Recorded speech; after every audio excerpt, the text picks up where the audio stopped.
জিন্দাবাদ জিন্দাবাদ জিন্দাবাদ জুবিন গাৰ্গ জিন্দাবাদ জিন্দাবাদ জিন্দাবাদ জুবিন গাৰ্গৰ মৃত্যুৰ সিবিআই তদন্ত লাগিবই লাগিবই লাগিবই জুবিন গাৰ্গৰ ৰহস্যজনক মৃত্যুৰ সিবিআই তদন্ত লাগিবই লাগিবই লাগিবই ইনকলাব জিন্দাবাদ জিন্দাবাদ জিন্দাবাদ ইনকলাব জিন্দাবাদ জিন্দাবাদ জিন্দাবাদ জুবিন গাৰ্গ ডাঙৰীয়াৰ মৃত্যুৰ ন্যায় বিচাৰি ৰহস্যজনক মৃত্যুৰ ন্যায় বিচাৰি আজিৰ পৰা অনিৰ্দিষ্টকালীন ধৰ্মঘটৰ কাৰ্যসূচীত বহিছোঁ। এই ধৰ্মঘটৰ কাৰ্যসূচী হ'ব অনিৰ্দিষ্টকালীন। যেতিয়ালৈকে ন্যায় নাপাওঁ তেতিয়ালৈকে এই ধৰ্মঘটৰ কাৰ্যসূচী অব্যাহত থাকিব। ধৰ্মঘটত বহিছোঁ মই অকলশৰীয়াকৈ, কাৰণ অসমৰ মুখ্যমন্ত্ৰীয়ে কৈ আছে যে আন্দোলনৰ জৰিয়তে অৰাজকতাৰ সৃষ্টি কৰিব খোজা হৈছে। অসমৰ মুখ্যমন্ত্ৰীয়ে কৈ আছে যে অসমত নেপাল সৃষ্টি কৰিবলৈ আমি নিদিওঁ। ঠিক আছে, আমি নেপাল সৃষ্টি নকৰোঁ, কিন্তু মুখ্যমন্ত্ৰী হিচাপে আপুনি আপোনাৰ দায়িত্ব পালন কৰক। আপুনি অসমৰ ইতিহাসৰ আটাইতকৈ ট্ৰেজিক মৃত্যুৰ ঘটনাটোৰ যি দায়িত্ব গ্ৰহণ কৰিব লাগে, মুখ্যমন্ত্ৰী হিচাপে সেই দায়িত্ব গ্ৰহণ কৰক। আজি অসমৰ সকলো মানুহ অশান্তিত আছে, ৰাতি শুব পৰা নাই, পূজা পাতিব পৰা নাই। অসমৰ মুখ্যমন্ত্ৰীয়ে পূজাই গৈ পূজাৰ মণ্ডপে মণ্ডপে গৈ চেলফি তুলি হাঁহি ফূৰ্তি কৰি আছে। অসমৰ মুখ্যমন্ত্ৰীয়ে অসমৰ মানুহৰ দুখ বুজি পোৱা নাই। অসমৰ মুখ্যমন্ত্ৰী ডাঙৰীয়াই যি সময়ত এজন চোৰ ধৰিবৰ কাৰণে যিমান চেষ্টা কৰে, চোৰক এনকাউণ্টাৰ কৰে, এজন পুলিচে টকা 500 খালে, দুৰ্নীতি কৰিলে তেওঁক গ্ৰেপ্তাৰ কৰিবৰ কাৰণে সদায় সাজু থাকে। সেই সময়ত অসমীয়া জাতিৰ আটাইতকৈ মৰমৰ শিল্পী জুবিন গাৰ্গ ডাঙৰীয়াৰ যেতিয়া ৰহস্যজনক মৃত্যু হৈছে আৰু যি মৃত্যুক তেখেতে নিজে হত্যাকাণ্ড বুলি ঘোষণা কৰিছে, সেই হত্যাৰ বিচাৰ কৰিবৰ কাৰণে কিন্তু এতিয়ালৈকে অসমৰ মুখ্যমন্ত্ৰী আৰু অসমৰ চৰকাৰ চিৰিয়াছ হোৱা নাই। আমি সেইকাৰণে খন্তেক সময়ৰ আগতে ৰাজ্যপালক সাক্ষাৎ কৰিছোঁ আৰু ৰাজ্যপালক সাক্ষাৎ কৰিয়ে এতিয়া 12:30 বজাৰ পৰা আমি আজিৰ অবিৰত অনিৰ্দিষ্টকালীন অৱস্থান ধৰ্মঘটৰ কাৰ্যসূচী আৰম্ভ কৰিছোঁ। মই অকলশৰীয়াকৈ এই ধৰ্মঘটৰ কাৰ্যসূচী লৈছোঁ যাতে চৰকাৰে আমি বিশৃংখলতাৰ সৃষ্টি কৰা, অৰাজকতাৰ সৃষ্টি কৰা, নেপাল সৃষ্টি কৰিবলৈ চেষ্টা কৰা বুলি আমাক অপবাদ কৰিব নোৱাৰে। আমি অসমৰ মুখ্যমন্ত্ৰীৰ ওচৰত 4টা দাবী উত্থাপন কৰিছোঁ। নম্বৰ 1, যে যিহেতু ঘটনাটো জুবিনদাৰ মৃত্যুৰ ঘটনাটো বিদেশত হৈছে আৰু বিদেশত গৈ এখন ৰাজ্যৰ পুলিচে তদন্ত কৰাটো প্ৰায় অসম্ভৱ, গতিকে এই ঘটনাৰ তদন্ত আমাৰ দেশৰ আটাইতকৈ ডাঙৰ তদন্তকাৰী সংস্থা, সৰ্বোচ্চ তদন্তকাৰী সংস্থা CBI প্ৰদান কৰিব লাগে। আজি CBI প্ৰদান নকৰি যদি অসম পুলিচ হয়, অসম পুলিচে গৈ য'ত সাগৰত গৈ আমাৰ জুবিন গাৰ্গে ফ্ৰী ডাইভিং কৰিছিলে, সেই ফ্ৰী ডাইভিঙৰ নীতি নিয়ম, তাত যিখন ফৰ্ম ফিল আপ কৰিব লাগে, ফৰ্ম ফিল আপত লিখা আছে যে যদিহে কাৰোবাৰ মৃগী বেমাৰ আছে তেওঁ সেইটো কৰিব নোৱাৰে, যদি কাৰোবাৰ চিজাৰ হৈছে তেওঁ সেইটো ফ্ৰী ডাইভিং কৰিব নোৱাৰে, সাগৰত সাঁতুৰিব নোৱাৰে। সেই ফৰ্মখন কেনেকৈ ফিল আপ কৰি তেওঁ তাত সাগৰত সাঁতুৰিবলৈ পালে? আকৌ তেওঁ এজন সতীৰ্থই কৈছে যে তেওঁ গাটো মৃত্যুৰ পাছত নীলা হৈ গৈছিল। বিষ খোৱালে তেনেকুৱা মানুহ নীলা হয়, তো তেতিয়াহ'লে তেওঁক বিষ খোৱা হৈছিলে নেকি? তেওঁ যিখন হোটেলত আছিলে তাত গৈ তদন্ত কৰিব লাগিব। সেই তদন্ত অসম পুলিচে নহয়, CBI কৰিব পাৰিব, আৰু CBI কৰিবৰ কাৰণে ইণ্টাৰনেশ্যনেল এজেঞ্চিৰ সহযোগিতা লাগিব। গতিকে আমি CBIৰ তদন্ত দাবী উত্থাপন কৰিছোঁ। দ্বিতীয়তে আমাৰ মূল কিন্তু আটাইতকৈ গুৰুত্বপূৰ্ণ যিটো দাবী, সেই দাবীটো হ'ল যে অনতিবিলম্বে মূল অভিযুক্ত শ্যামকানু মহন্তক গ্ৰেপ্তাৰ কৰিব লাগে, সিদ্ধাৰ্থ শৰ্মাক গ্ৰেপ্তাৰ কৰিব লাগে, আৰু সেই সময়ত হাতুলৰ সময়ত থকা যিকেইজন অভিযুক্ত আছিলে তেওঁলোকক গ্ৰেপ্তাৰ কৰি আনি তদন্ত খৰতকীয়া কৰিব লাগে। আমি দেখিছোঁ যে এই গোটেই জুবিনদাৰ আমাৰ বিচাৰৰ ন্যায়ৰ যিটো বিচাৰ, এই বিচাৰৰ ঘটনাটো এখন চিৰিয়েলৰ নিচিনা হৈ গৈছে। বেহাৰবাৰী আউটপোষ্ট বা আপোনাৰ বেলেগ বেলেগ হিন্দী ফিল্মবিলাক আছে নহয়, হিন্দী চিৰিয়েলবিলাক আছেনে নাই, তেনেকুৱা ধৰণৰ চিৰিয়েলৰ নিচিনা হৈ গৈছে।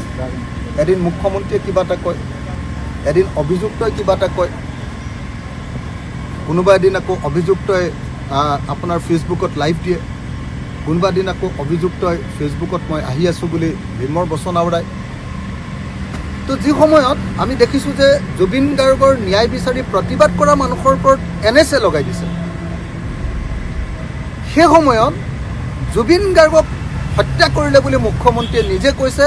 সেই হত্যাৰ অভিযুক্তসকলক ধৰিবৰ কাৰণে মুখ্যমন্ত্ৰী আকৌ চিৰিয়াছ নহয়। গতিকে তেওঁলোকক অতি সোনকালে তৎকালীনভাৱে গ্ৰেপ্তাৰ কৰিব লাগে, এই দাবী উত্থাপন কৰি আমি এই কাৰ্যসূচী লৈছোঁ। আৰু যেতিয়ালৈকে তেওঁলোকক গ্ৰেপ্তাৰ নকৰিব, সিদ্ধাৰ্থ শৰ্মা, আপোনাৰ শ্যামকানু মহন্ত আৰু অন্যান্য যিসকল আছিলে তেওঁলোকক গ্ৰেপ্তাৰ নকৰিব, তেতিয়ালৈকে আমাৰ এই আন্দোলন অব্যাহত থাকিব। আমাৰ তৃতীয় দাবীটো হ'ল যে এই কাণ্ডৰ লগত অৰ্থনৈতিক কেলেংকাৰী জড়িত হৈ আছে। ইতিমধ্যে CID-য়ে FIR জাৰি কৰিছে, FIR দি দিছে যে শ্যামকানু মহন্তৰ কি নাম MMS আপোনাৰ MMS কিবা এখন আছিলে নহয় সংস্থা, MMS ট্ৰেডছ নামৰ যিটো সংস্থা, সেই সংস্থাটোৱে কেলেংকাৰী কৰাৰ তথ্য পাইছে, ভুৱা চিলমোহৰ পাইছে, ভুৱা কাগজ পাইছে, চৰকাৰী ঠিকা কৰাৰ বহুত 2 নম্বৰী কাগজ পাইছে। এটা ডাঙৰ অৰ্থনৈতিক কেলেংকাৰী আছে বুলি ইতিমধ্যে CID-য়ে কৈ দিছে। গতিকে এই গোটেই ঘটনাটো ভালকৈ তদন্ত কৰিবলৈ হ'লে ইডিক দিব লাগে। আৰু এটা খবৰ অসমৰ মানুহে পাবই লাগিব, সেইটো হ'ল অসমৰ মুখ্যমন্ত্ৰীৰ পত্নীগৰাকীয়েও সঁচাকৈ আপোনাৰ এই গোটেই ঘটনাটোত মানে তেওঁ য'ত আপোনাৰ ছিংগাপুৰত য'ত মানে এই মানে নৰ্থ ইষ্ট ফেষ্টিভেলবিলাক হৈছিলে, সেই ফেষ্টিভেলত গৈ অসমৰ মাননীয় মুখ্যমন্ত্ৰী ডাঙৰীয়াৰ সন্মানীয়া পত্নী, আমাৰ সকলোৰে শ্ৰদ্ধাৰ বৌ ৰিণিকী ভূঞা ডাঙৰীয়ানীয়েও আচলতে জড়িত হৈ আছিলে নেকি। আমি সংবাদ মাধ্যমত খবৰ পাইছোঁ যে তাত গৈ ৰিণিকী ভূঞা শৰ্মা ডাঙৰীয়ানীয়ে ফেশ্বন শ্ব' পাতিছিলে। ফেশ্বন শ্ব' নিশ্চয় ফেশ্বন শ্ব' যেতিয়া পাতিছিলে তাৰ নিশ্চয় প্ৰযোজকো আছিলে, পইচা পাতিও নিশ্চয় তেওঁলোকে ইনভেষ্ট কৰিছিলে। তদুপৰি আমি শুনিছিলোঁ যে যেতিয়া জুবিন দা মৰি গ'ল, ঢুকাই যোৱাৰ পাছতো সেই ফেশ্বন শ্ব' অব্যাহত আছিলে। অসমৰ মানুহে জানিব লাগিব যে অসমৰ মুখ্যমন্ত্ৰীৰ পত্নীয়ে সঁচাকৈ আপোনাৰ শ্যামকানু মহন্তক ফাইনেন্স কৰিছিলে নেকি? শ্যামকানু মহন্তৰ নৰ্থ ইষ্ট ফেষ্টিভেলত অংশ লৈছিলে নেকি? শ্যামকানু মহন্তৰ নৰ্থ ইষ্ট ফেষ্টিভেলত গৈ ফেশ্বন শ্ব'ত অংশগ্ৰহণ কৰাইছিলে নেকি মানুহক? আৰু শ্যামকানু মহন্তৰ নৰ্থ ইষ্ট ফেষ্টিভেলত থাকোঁতে জুবিন গাৰ্গৰ মৃত্যুৰ খবৰ পোৱাৰ পাছতো অসমৰ মুখ্যমন্ত্ৰীৰ পত্নীয়ে তাত ফেশ্বন শ্ব' অনুষ্ঠিত কৰি আছিলে নেকি? আজিতো অসমৰ মুখ্যমন্ত্ৰীয়ে যেতিয়া পূজাত গৈ ব্যাপক ৰূপত পূজাত গৈ মহিলাসকলৰ লগত যেতিয়া চেলফি উঠি আছে, হাঁহি মাতি ফূৰ্তি তামচা কৰি, তেতিয়া অনুমান হৈছে যে এইটো হ'বও পাৰে। গতিকে এইটোৰ ওপৰতো তদন্ত লাগে। আৰু চতুৰ্থ এটা গুৰুত্বপূৰ্ণ তদন্ত আমাক লাগে যে জুবিন গাৰ্গৰ মৃত্যুৰ তদন্ত বিচৰাটো, ন্যায় বিচৰাটো এইটো ৰাষ্ট্ৰদ্ৰোহ নেকি? কিয় সংগীত শিল্পী আমাৰ কি ফুকন আছিলে, অজয় ফুকনক কিয় NSA লগোৱা হৈছে? কিয় শিক্ষক ভিক্টৰ দাসক NSA লগোৱা হৈছে? কিয় ৰুদ্ৰাংকুৰ হাজৰিকাক গ্ৰেপ্তাৰ কৰা হৈছে?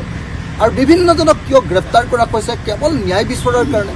আমিতো ৰুদ্ৰাংকুৰ হাজৰিকাই ক'ৰবাত হুলস্থুলীয়া পৰিৱেশ সৃষ্টি কৰিছিলে বুলি শুনা নাছিলোঁ। তেওঁক পুলিচে কিয় আপোনাৰ জুবিন গাৰ্গৰ ঘৰৰ পৰা কিয় গ্ৰেপ্তাৰ কৰি লৈ গ'ল? কিয় গ্ৰেপ্তাৰ কৰি লৈ গুচি গৈছে? এই প্ৰশ্নৰ উত্তৰ আমাক লাগিব। অৰ্থাৎ জুবিন গাৰ্গৰ ন্যায় বিচৰাটো মুখ্যমন্ত্ৰী হিমন্ত বিশ্ব শৰ্মা চৰকাৰৰ বিজেপি চৰকাৰখনৰ মতে এইটো এটা ৰাষ্ট্ৰদ্ৰোহ, এইটো এটা অন্যায় কাম, এইটো এটা বেয়া কাম নাই। তাৰমানে চৰকাৰখন ইনভলভ হৈ থাকিলেহে এনেকুৱা কাম কৰিব, এনেকুৱা প্ৰতিবাদ কৰিবলৈ নিদিব। যদি চৰকাৰ ইনভলভ নাই তেতিয়াহ'লে প্ৰতিবাদ কৰিবৰ কাৰণে উৎসাহে যোগাব যে হয় আমি সকলোৱে হেঁচা মাৰি ধৰি অপৰাধীকেইটাক ধৰিব লাগে, আমি উপযুক্ত শাস্তি ল'ব লাগে আৰু কেন্দ্ৰীয় চৰকাৰক আমি বাধ্য কৰিব লাগে। কিন্তু এতিয়া হিমন্ত বিশ্ব শৰ্মাই উল্টাই জুবিন গাৰ্গৰ ন্যায় বিচৰা প্ৰতিবাদকাৰীসকলক কিয় গ্ৰেপ্তাৰ কৰি আছে? There is something rotten in the state of Denmark. কিবা এটা গণ্ডগোল আছে, ছিষ্টেমতে কিবা এটা গণ্ডগোল আছে।